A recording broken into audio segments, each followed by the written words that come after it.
ઉનાળામાં આવું પાણી જોવા મળે એટલી મોટી વસ્તુ કહેવાય. મોર્નિંગ મિત્રો, આપ સૌનું સ્વાગત છે આજના નવા વ્લોગમાં. વાગી ગયા છે 10:30. સંકેતભાઈ અને હું નીકળી ગયા છીએ શામળાજી તરફ, જઈ રહ્યા છીએ ભિલોડા.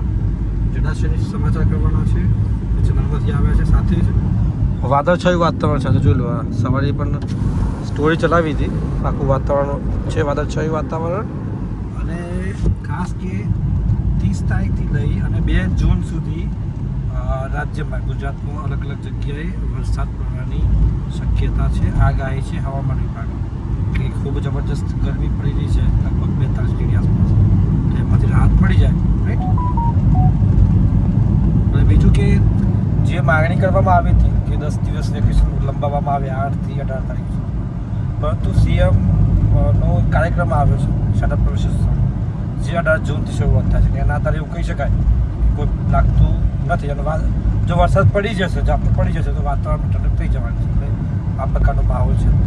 જો મિત્રો, શામળાજી નજીક પહોંચ્યા છીએ. વાદળછાયું વાતાવરણ છે ને, એટલું મસ્ત વાતાવરણ થયું છે. આમ કહેવાય ખુશનુમા ફરવા જેવું વાતાવરણ થઈ ગયું. આ બાજુ ડેમમાંથી કેટલા ક્યુસેક પાણી છોડ્યું ભાઈ? 45 ક્યુસેક પાણી છોડવાના કારણે જો ડેમ અને નદી જો ભાઈ મેશ્વો નદી આ પાણી થઈ ગઈ. હા, જબરજસ્ત થઈ ગયું. વાહ વાહ, પણ જો હા એ મસ્ત લાગે. આપણો તો રિસોર્ટ કયો કે સ્વિમિંગ પુલ કયો, આપણી મેશ્વો નદી છે. હા, મેશ્વો નદી સવાલ જ નહીં. હે ને? પણ આપણે એક સમાચાર બનાવ્યા, કેટલા ખેડૂતોને ફાયદો, કેટલા પશુ પંખી સારા આશીર્વાદ બોલે. આપણે સેવા સંભાળ આપણે વાત કરતા કરવા પડે, કોઈ નથી કરતો. કોઈ ભલે ના કરતી પણ આપણે ફરજ તો ભાગ નિભાવ્યો. પણ જે પેલા કે અબુલે જીવનું કેટલું આશીર્વાદ આલે. અરે ભાઈ, નદીમાં જ્યારે પાણી આવે ને ત્યારે અસંખ્ય જે આજુબાજુના કૂવા ડોર રિચાર્જ થાય અને લાગે એમ, પણ આખું સિઝન નીકળી જાય આગળવાની. અમારી જીવા લાવવાથી 2 શબ્દો બોલવાથી જો ફરક પડતો હોય તો બધું છે બધું સારું થાય. વાત સાચી છે. હવે બાવજી આવી ગયા છે વિપુલભાઈ, એમને લઈ લઈએ અને નીકળીએ ભિલોડા.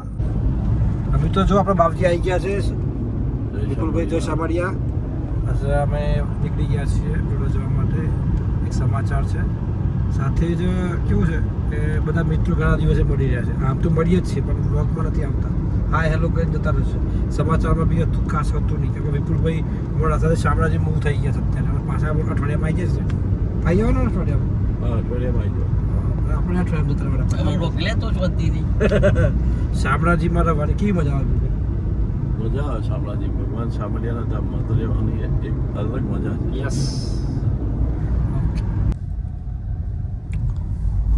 જો આપણે ભિલોડા જઈને આવી ગયા અને હવે જઈ રહ્યા છીએ મેશ્વો ડેમ. જીરો કરી દઈએ. અને મેશ્વો ડેમમાં કેટલા ટકા પાણી છે ખબર છે તમને? મેશ્વો, વાત્રક, માઝમ, વૈડી આ તમામ ડેમોમાં 50% ઉપરાંત પાણી છે.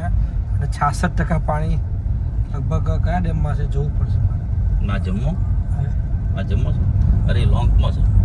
ના, લોકમાં તો નથી. વૈડીમાં છે લગભગ. વૈડીમાં 50% છે. પાણી છોડવાનું છે કોઈ ડેમ જે સિંચાઈ માટે. એ તો આપણે જોવું પડશે. જોઈને આઈ થિંક ગુજરાતમાં સૌથી વધુ મેશ્વો જળાશયમાં 66% પાણી છે, માઝમમાં 62% અને વાત્રકમાં 56% અને 55% વૈડીમાં. અને જે લાંક અને એ બધા છે ને એ તો પેલા છે આપણે નીકળી જાય છે પાણી જોવામાં એવું. એટલે કે કહેવાય કે આવા ઉનાળામાં બી 66% પાણી ડેમમાં છે. આપણે ડેમ તરફ જઈ રહ્યા છીએ, શામળાજી આવેલા છીએ, તો તમને બતાવું છું કે સમાચાર કવર કરવાના હતા. પરંતુ સ્થિતિ ખૂબ સારી છે. 45 ક્યુસેક પાણી નદીમાં છોડવામાં આવ્યું છે. સાથે જ 150 ક્યુસેક પાણી ઉનાળુ ખેતી માટે વાત્રક જળાશયમાં છોડવામાં આવ્યું છે. જો ભગવાન શામળિયાનું મંદિર અને આ નદીમાં જો પાણી છોડવામાં આવેલું છે. ઓકે, હોપ જો ઇન્ફોર્મેશન તમને કામ લાગી હોય, જાણવા મળી હોય તો જરૂરથી લાઈક કરજો. તો આપણે આ જો ડેમમાંથી પાણી છોડ્યું છે ને, જે 45 ક્યુસેક નદીમાં, ત્યાં આગળ તો જોઈએ પ્રમાણે પાણી જશે. ઉનાળામાં આવું પાણી જોવા મળે એટલી મોટી વસ્તુ કહેવાય.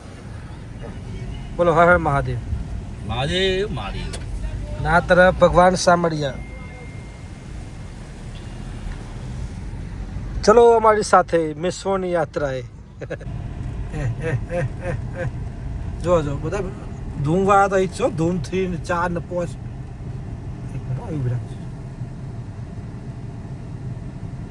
આ રહ્યો ડેમ. આ રસ્તો બંધ કરી દીધો છે. જે અકસ્માત થયો 2 છોકરા મળી ગયા પછી. જો અમે સંકેતભાઈ બંને પહોંચી ગયા છીએ ડેમ પર. તમને બતાવું 66% પાણી છે આ ડેમમાં. અને આ ડેમમાંથી પાણી અત્યારે નદીમાં છોડવામાં આવી રહ્યું છે. ગરમી કેટલી બધી પડે છે, 45 ડિગ્રી 40 ડિગ્રી આસપાસ.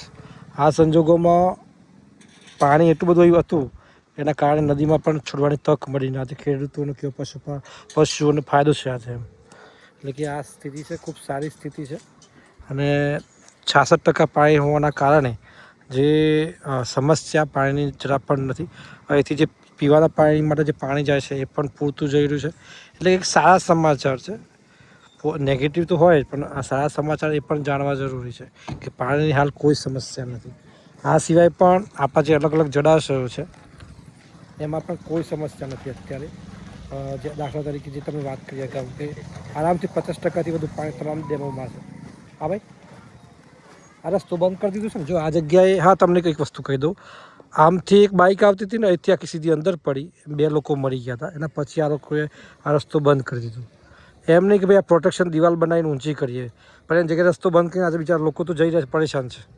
આમ તો હાર્દિકભાઈ આ જગ્યાએ પેલા પત્રો હોય બેરિકેડ મૂક્યો જ વાંધો ના આવે. હા, એકચ્યુઅલી ભાઈ પેલા બેરિકેડ પહેલા છે ને પ્રોટેક્શન દિવાલ બનાવી જુઓ અને પછી રસ્તો બનાવવો જોઈએ. અમે જો જોખમી કેટલું છે અત્યારે તો એ લોકો જુઓ જોઈ જ છે. આ જગ્યાએ એમ એક વસ્તુ છે, પેલા બચારા 3 અંદર પડ્યા હતા. જો પેલા માછીમાર નીચે ના હોત ને તો 3 મળી જતા.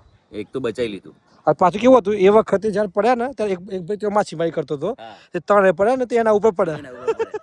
હા સાહેબ નહીં તો એક તો બચાવ્યું બોલે ના, પણ ઘટના દુઃખદ હતી પણ આવું થયું હતું એમ. અને આપણને એમની જે મોત થઈ એના માટે દુઃખ છે. આપણે સમાચાર પણ બતાવ્યા, એના પછી આ રસ્તો પણ બંધ કર્યો એમને. પરંતુ આ કોઈ સમસ્યાનો હલ નથી એમ. અમે આવ્યા છીએ એનું કારણ છે કે 66% પાણી છે. આ સમયે જ્યારે મે માસ પૂરું થાય અને જૂન માસ શરૂ થતો હોય ને તો કેટલા ટકા પાણી હોય? લગભગ 35 થી 40% પાણીનો જથ્થો દર વર્ષે રહેતો હોય છે. અને આ વખતે ખૂબ સારો જથ્થો છે. અને એ પણ જિલ્લાવાસીઓનો હોય કે રાજ્યના કોઈ બી નાગરિકને જાણવું જરૂરી છે કે ભાઈ જળાશયમાં આ રીતે ઉપરવાસ રાજસ્થાનમાં વરસાદના કારણે સારો એવો ફાયદો થયો છે. એટલું સરસ લાગે છે. અને આ બાજુ જાય ભગવાન સાંભળ્યા પાણી છોડી જો કેટલું મછલી ખાય. યસ. નાગધરા કુંડ બતાવીએ. શું કીધું? એકદમ ચીલ્ડ પવન આવે જુઓ. હા, અહીં ચડવા દે. પાણી તો જાય છે મન. જો આપણે પાણી છોડવામાં આવી રહ્યું છે ને એના કારણે કેવું સીન છે જો, જબરજસ્ત. ઉનાળામાં જાણે ચોમાસું હોય ને એવું લાગે છે. આ નાગધરા કુંડ છે, જે પવિત્ર નાગધરા કુંડ તમે જોઈ શકો સામે, જે ફૂલ પાણી ભરેલું છે. આખું બધું પાણી જ પાણી થઈ ગયું છે. અને પાણી છે ને આ જગ્યાએ થઈ અને આમ જાય છે નદીમાં આગળ. સામે ભગવાનનું ધામ છે, શામળિયા ધામ. ચતુર્ભુજ અવતાર ભગવાન શામળિયાનો. ઓકે, જો હોટલ સાવરિયા ખાતે બ્રેક પાડી છે. શું મંગાવ્યું છે? પાપડી. ભાઈ પાપડી મંગાવી છે. જોજો બધા ગરમ ચા. થોડી ઠંડી લાગે ને. અરે હમણાં મૂકી દો. પાપડી આવી છે, મીડિયમ કચોરી મંગાવી છે, 2 ચા. મીડિયમ લાઈ ને નહીં સાદું પણ યાર ચાલે. બરાબર ને યાર? હા બરોબર. આજે હાર્દિકભાઈ લગભગ મહિનો થઈ ગયો આનો નાસ્તો કરે હે ને. તો થાકી ના એટલે આપણે તળેલું ખાવાનું બંધ કર્યું ગરમીના કારણે. મારા મિત્રો છે રામભાઈ કે સાવરિયા હોટલ મોડાસા શામળાજી રોડ ઉપર જ્યાં રેલવે સ્ટેશન છે ને જોડે જ છે. અને ફૂડ જબરજસ્ત હોય છે. જો આવું પડે રામભાઈ, ખાઈ લઈએ.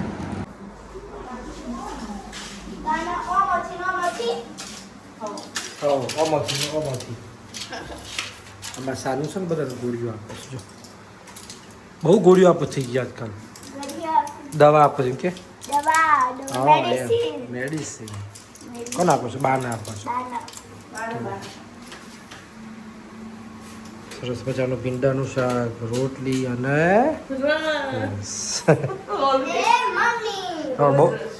બહુ ગરમી થાય છે. બધા કોમેન્ટ કરે છે બહુ જ ગરમી થાય. 5 વાત કરું આવું. મિત્રો જો આ તો વ્લોગ પસંદ આવ્યો તો જરૂરથી એક લાઈક કરી દેજો. સબસ્ક્રાઈબ ન કરી હોય ચેનલ તો સબસ્ક્રાઈબ કરી લો છો રિપોર્ટર લાઈફ વ્લોગમાં. બસ આટલું જ. જો વ્લોગ પસંદ આવતો હોય તો જરૂરથી અને વ્લોગ પણ જોજો. આ રીતે અમારી જો દીકરી અત્યારે ભણવા બેસી છે રાત્રે 10:30 વાગે. આપણે વ્લોગ અહીં પૂરો કરીએ છીએ. વ્લોગ એડિટ કરી દઈએ આપણે અને જેથી વહેલી સવારે તમને વ્લોગ મળી જાય. આપ સૌનો ખૂબ ખૂબ આભાર વ્લોગ જોવા માટે. આપ સૌને રામ રામ. જય માતાજી. જય માતાજી. જય માતાજી. રામ રામ. રામ રામ.